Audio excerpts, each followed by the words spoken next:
Hello बच्चों, स्वागत है आप सभी का आपके हिंदी व्याकरण की कक्षा में। आज हम देखेंगे आपका अध्याय संख्या 14 जिसका नाम है वाक्य विचार यानी कि सिंटैक्स। तो देखिए, हम लोग क्या करते हैं, दूसरे लोगों के संपर्क में आते हैं तो हम लोग उनसे बहुत प्रकार की बातें करते हैं, उनसे नई नई बातें सीखते हैं, उनको अपनी बातें सिखाते हैं। ठीक है, तो ये सारी चीज़ों का असर क्या पड़ता है? इनका असर ये पड़ता है कि बहुत सारे नए शब्द और बहुत सारे नए वाक्य बनाना भी सीख जाते हैं। इससे क्या होता है, इससे जो हमारा वोकैबुलरी है यानी कि जो हमारा शब्दकोश है उसमें वृद्धि हो जाती है। ठीक है, तो देखिए, बचपन में सभी बच्चे काना-फूसी का खेल खेलते हैं जिसमें क्या करते हैं, एक बच्चा जो है एक शब्द में एक नया शब्द जोड़कर क्या करता है, एक दूसरे बच्चे के कान में कहता है और वो इस तरह से क्या करता है, अपने मन के बात को दूसरे बच्चे तक वो पहुँचाता है। ठीक है?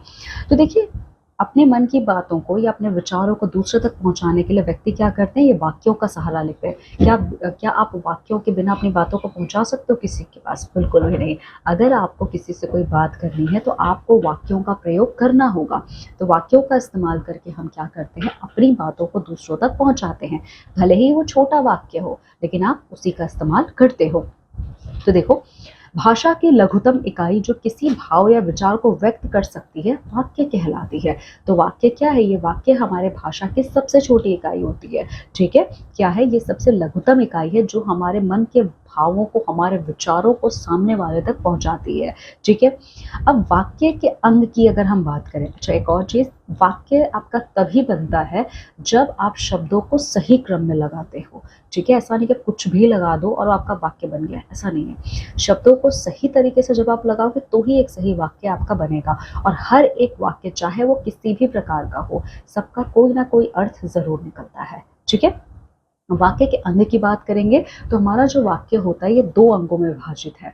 पहला है उद्देश्य, दूसरा है विधेय।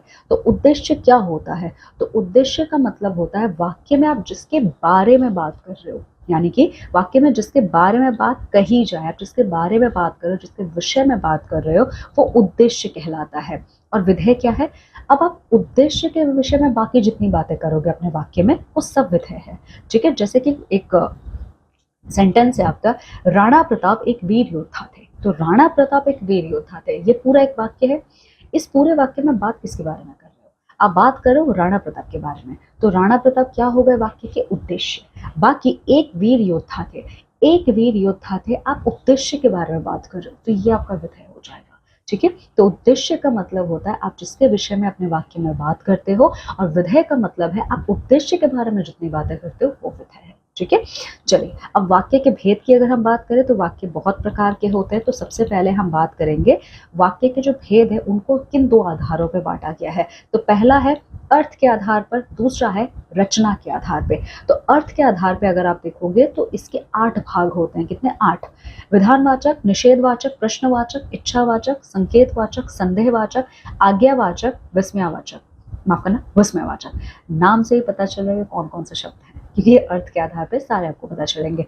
तो विधानवाचक वाक्य की अगर आप बात करोगे तो क्या है विधानवाचक वाक्य? तो देखो, ये वो वाक्य होता है जिसमें किसी काम के करने या होने का बोध होता है। ठीक है, यानी कि ये वो वाले वाक्य है जहां पे आपको ये पता चल रहा है कि काम हो रहा है या फिर काम को कोई कर रहा है। ठीक है, तो जहां पे आपको ये बोध हो जाए उनको हम लोग विधानवाचक वाक्य कहते हैं। जैसे कि सूर्य पश्चिम दिशा में अस्त होता है, मोहन खाना खा रहा है। ठीक है, अब अगला देखिए निषेधवाचक। तो निषेध जो ये शब्द है इसका मतलब होता है मना करना, ना। ठीक है, तो ये वो वाक्य होता है जहां पे आपको ये पता चलता है कार्य जो है ये नहीं हो रहा है, जहां पे न का बोध हो वही आपका निषेधवाचक वाक्य है। जैसे कि राम खाना नहीं खा रहा, फूल मत तोड़, इत्यादि।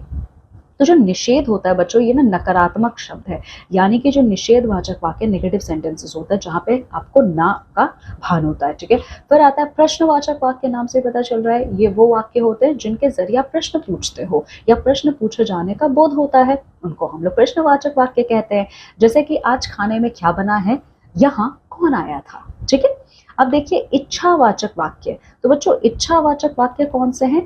तो इच्छावाचक वाक्यों में जहां पे आप अपने इच्छा, अपनी शुभकामना, अपनी आशा, आशीर्वाद, इन भावों को आप प्रकट करते हो, ठीक है, वही आपके इच्छावाचक वाक्य कहलाते हैं। जैसे कि तुम्हारी यात्रा मंगलमय है, तो आप यहाँ पे शुभकामना दे रहे हो कि तुम्हारी यात्रा मंगलमय हो, तो ये इच्छावाचक वाक्य। अगला देखो, ईश्वर करे तुम सुखी रहो, तो यहाँ पे आप आशीर्वाद दे रहे हो कि ईश्वर करे कि तुम सुखी रहो। तो जहाँ पे आप इच्छा, शुभकामना, आशीर्वाद, आशा इत्यादि का आपको बोध होता हुआ दिखाई दे, वो आपका इच्छावाचक वाक्य है।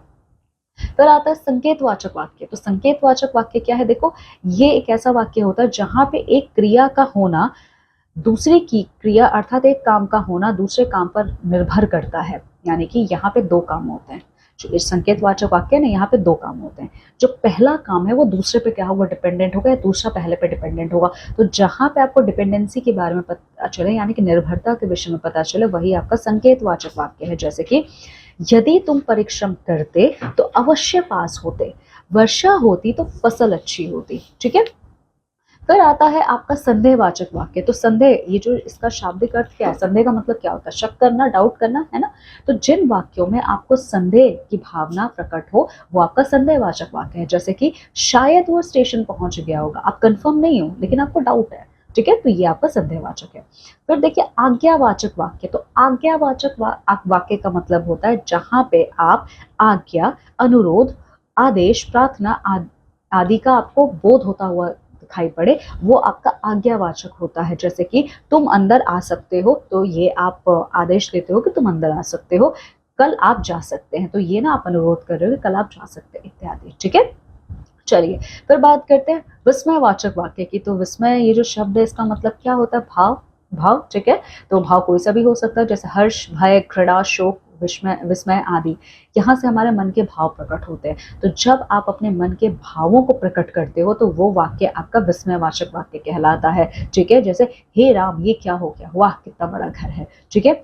ये था आपका अर्थ के आधार पे। तो अर्थ के आधार पे आपने 8 भाग देखे। अब दूसरा प्रकार है हमारे वाक्य का, वो है रचना के आधार पे। ठीक है। तो रचना के आधार पर हमने वाक्यों को 3 भागों में विभाजित किया। कितने में किया, 3 में।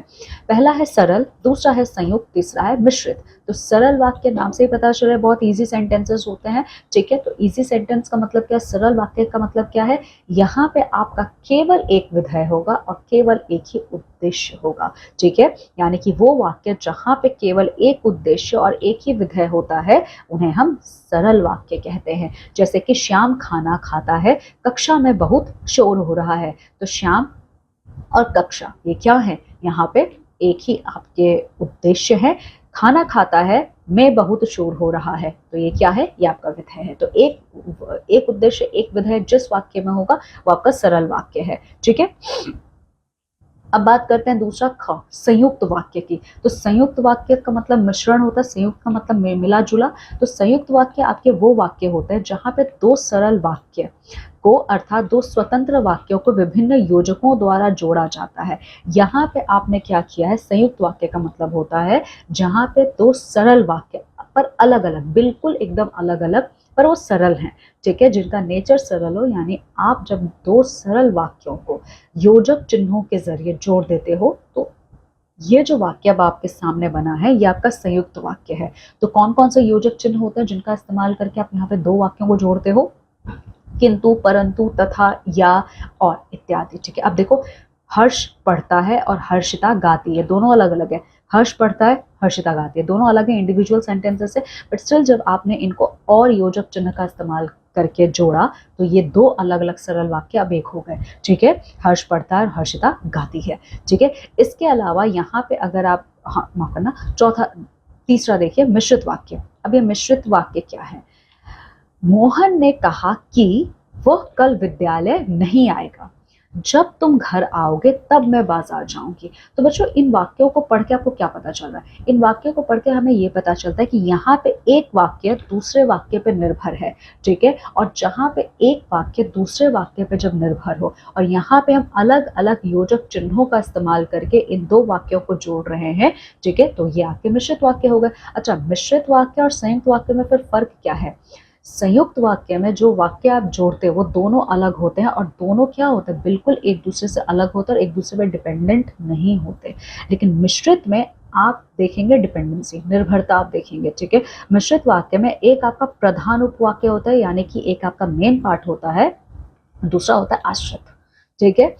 प्रधान उपवाक्य क्या है, तो प्रधान उपवाक्य का मतलब यह है कि वो वाक्य जो दूसरे पे वाक्यों में ही जो दूसरे वाक्यों पे क्या हो, निर्भर ना हो, उसको हम लोग प्रधान या मुख्य उपवाक्य कहते हैं। अब आश्रित, आश्रित का मतलब क्या होता है, डिपेंडेंसी, किसी और पे डिपेंड करना, निर्भर करना।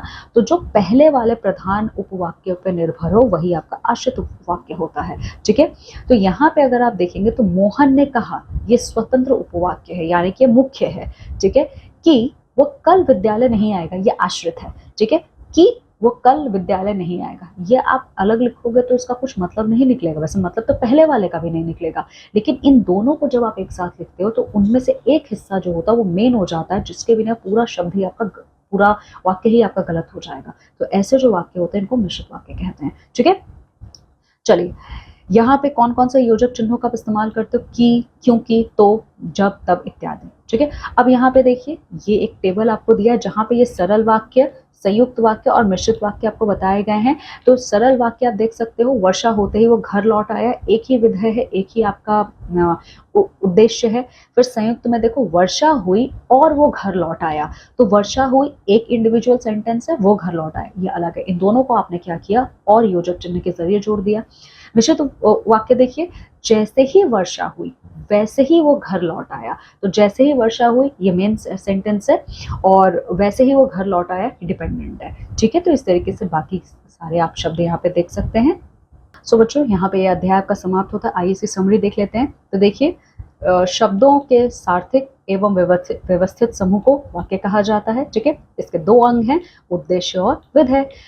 वाक्यों को हमने दो आधार पर बांटा है, तो पहला है अर्थ के आधार पर और दूसरा है रचना के आधार पर। तो अर्थ के आधार पर इसके 8 भेद है और रचना के आधार पर इसके 3 भेद हैं। ठीक है, तो बच्चों यहाँ पे ये अध्याय हमारा समाप्त होता है, जिसमें हमने वाक्यों के विषय में पढ़ा है। ठीक है, उनके भाग कितने हैं, ठीक है, उनके बाकी आगे चल के और वो कितने पार्ट्स में डिवाइड होते हैं, ये सारी चीज़ें हमने देखी। ठीक है, तो इसको अच्छे से पढ़िए, इसका संपूर्ण अभ्यास कार्य पूरा कीजिए। चलिए अब हम मिलते हैं हमारी अगली कक्षा में आपके एक नए अध्याय के संग। तब तक आप सभी अपना बहुत ख्याल रखें। बाय बच्चों।